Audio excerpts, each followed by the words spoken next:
কে এটা বসে আছে? আসো আসো আসো। তাই তাই তাই তাই তাই তাই তাই তাই তাই তাই তাই তাই তাই তাই দিয়ে শিখেছো মামা তুমি? না না না না না না না না। আসো আসো আসো আসো আসো, বলো আসো আসো। আপ আপ দুষ্টুমি। দুষ্টু শিখেছো তুমি? না না না না না না না না না। আসবে না? আমরা কোথায় এখন মাম্মি? আমরা এখন ফিডিং রুমে। এটা হচ্ছে স্কয়ার হসপিটালের ফিডিং রুম। খুবই সুন্দর,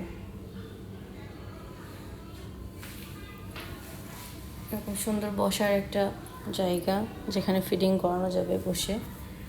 আর আবার বেসিন আছে এখানে, ডায়াপার চেঞ্জিং টেবিল আছে। এত সুন্দর পরিবেশটা,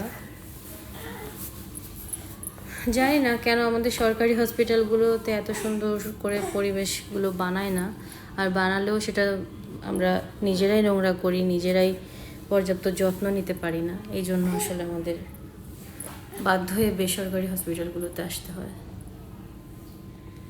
স্কয়ার হসপিটালে সেবাটা আসলে খুবই ভালো, খুবই ভালো, মানে এর উপরে আর সেবা হয় না।